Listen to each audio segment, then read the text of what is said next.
पहिला रामेश्वरमचा आहे, नंतर जो गुजरातमध्ये द्वारका आहे त्याच्यानंतर ते आहे, नंतर उडीसामध्ये जगन्नाथपुरी, त्यानंतर चौथं जे आहे बद्रीनाथ.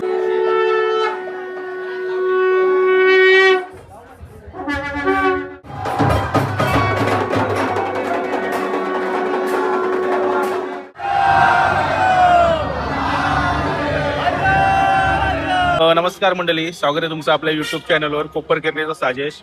तर आपण आहोत कोपरकेरणेमध्येच आणि मी पोहोचलोय. आज आहे श्रावण महिन्याचा पहिला सोमवार. तर आपला मित्र आहे आपल्याबरोबर विवेक गोपाल म्हणून. तर पोहोचलोय आम्ही चिकणेश्वर देवस्थान, पुरातन देवस्थान आहे आमच्या कोपरकेरणेमधील. आमच्या कोपरकेरणेची शान चिकणेश्वर महादेव, बरोबर ना? बरोबर. तर इथे असते दर सोमवारची आरती असेच असते. तर श्रावणी सोमवार मध्ये एकदम स्पेशल आरती असते, एकदम स्पेशल एकदम स्पेशल. तर 4 धामच्या थीमची पूर्ण सजावट करणार आहेत महादेवाला, चिकणेश्वर महादेवाला. तर आज पहिली आरती आहे. तर आज रामेश्वरम ची पूर्ण थीम आहे आणि असं वाटेल आरती होताना की आपण रामेश्वरम मध्ये जाऊ. तर व्हिडिओ संपूर्ण बघा, व्हिडिओ खूप सुंदर होणार आहे. तर चला जाऊया आपण आतमध्ये. हर हर महादेव. आणि आपल्या समोरच बघू शकता तुम्ही श्री चिकणेश्वर देवस्थान. कमीत कमी 200-250 वर्ष मंदिर आहे, पुरातन आहे आणि शिवलिंग स्वयंभू आहे. तर जाऊया आता आपण आतमध्ये मंदिरात, मी दाखवतो.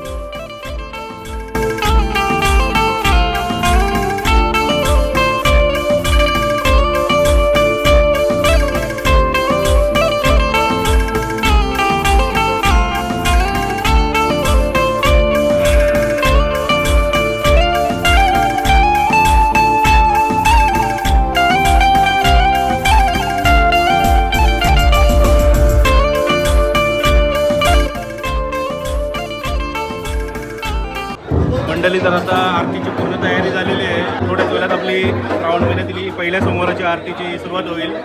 आपल्यासमोर दादा आहेत, दिलीप दादा. तर आपण थोड्या वेळात त्यांना सर्व माहिती विचारूया. आणि तुम्ही बघू शकता, तुम्ही इथे बाहेर पण भरपूर पब्लिक आहे दर्शनाला. तर मंडळी, आपण आहोत आता चिकणेश्वर देवस्थान महादेव मंदिर आणि श्रावण महिन्यानिमित्त इथे काय काय थीम केलेली असते आणि पुढचे पण काही प्रोग्राम आहेत. पुढचे 4 टोटल 3 सोमवार अजून बाकी आहेत. आपले पहिलं तर झालेलंच आहे. तर आपल्यासमोर आहेत चिकणेश्वर देवस्थानाचे अध्यक्ष आणि संस्थापक निलेश पाटील. तर दादा, आपण ही तयारी काय काय केली होती आजची? रामेश्वरमची आपली थीम केलेली आहे, आपल्या समोरच बघू शकता इथे रामेश्वरम तामिळनाडू. दादा, कशी तयारी केली आपण मॉर्निंग पासून? म्हणजे आम्ही सर्व मुलांनी या श्रावणामध्ये पहिल्याच ठरवलं होतं. या वर्षी 4 जे सोमवार आहेत त्याच्यामध्ये 4 धाम हे लोकांना दर्शन द्यायचं. त्याची आम्ही पूर्ण तयारी केलेली होती. आम्ही सर्व मिटिंग घेऊन सभासदांची बाबा काय करायचं या सोमवारी, आम्ही सर्व ठरवलं. आणि हे जे आमचे आरती आहेत वेदांत ताजने, आणि हे सर्व कोणी केलेलं आहे? हे सर्व वेदांत केलेले आहेत. काय वेदांत? वेदांत ताजने, कोपरकेरणे. चिकणेश्वर देवस्थान तर पुरातनच आहे ना एकदम. आणि आपल्या वाडोवडिलांपासून कोपरकेरणेची शानच बोलू शकतो आपण. चिकणेश्वर मंदिर आहे आपलं. तर पुढचा दादा काय आपला डेकोरेशन? आपण हे 4 जे धाम ठरवले, पहिला रामेश्वरमचा आहे, नंतर जो गुजरातमध्ये द्वारका आहे त्याच्यानंतर ते आहे, नंतर उडीसामध्ये जगन्नाथपुरी, त्यानंतर चौथं जे आहे बद्रीनाथ, जे उत्तराखंडमध्ये आहे. हे बघताना आम्ही सर्व हे शृंगार दाखवणार 4 धाम. ते सर्व हे वेदांत आणि हे जे आमची टीम आहे हे सर्व अभिषेक रुद्राभिषेक सर्व हे लोक करतात. ते पण थोडं सांगतो. सर्व भाविक भक्तांना विनंती आहे की आपल्या पुरातन श्री चिकणेश्वर देवस्थानमध्ये दादा जे ब्लॉग टाकणार आहेत, हे आपण जे 4 धाम आपण ठरवले आहेत त्यासाठी सर्वांनी दर्शन घेण्यासाठी आणि आपल्या आरतीचा लाभ घेण्यासाठी सर्वांनी नक्की यायचं आहे. आणि जे आपला टीम वर्क आहे हा सगळ्यांना म्हणजे बघून आवडेल, एवढंच माझी विनंती आहे की सर्वांनी हा व्हिडिओ बघून पुढच्या सोमवारी तर अजून गर्दी होणार इथे. आणि ह्या मंदिरातले आपले महिन्यातले 4 सोमवारचे 4 व्हिडिओ आपल्या चॅनलवर असतील. नेक्स्ट सोमवारी पण मी यायचा पुरेपूर प्रयत्न करेन. नक्कीच या सर्वांना, ही आपली नम्र विनंती.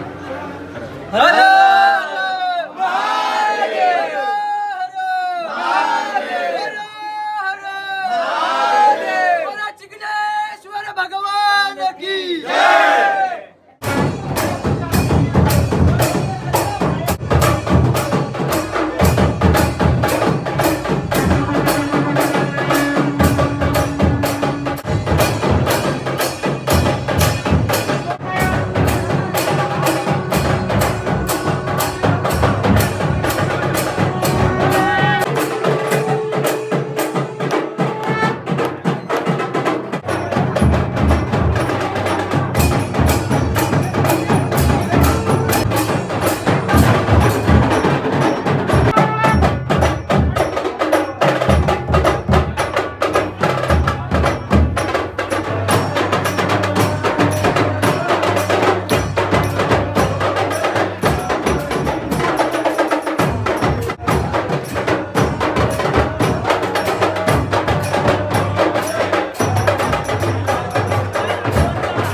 आणि इथे तुम्ही बघू शकता वयोवृद्ध माणसांना पण एकदम पद्धतशीरपणे सर्वांना दर्शन होते इथं महादेवांचं. आणि बाहेर अजून गर्दी बघू शकता तुम्ही, भरपूर गर्दी आहे बाहेर, जबरदस्त गर्दी आहे बघू शकता. लाईन लागलेली आहे, पब्लिक पण भरपूर आहे. तुम्ही अजून 1-1.5 तास लागेल ना? 1-1.5 तासातच 10 वाजतात ना? मंडळी 8 वाजता आपली आरती सुरू झालेली. 10 वाजेपर्यंत सर्वांचं दर्शन होईल. भरपूर गर्दी असेल. तुम्ही पुढच्या श्रावणी सोमवारी तुम्ही नक्की भेट द्या.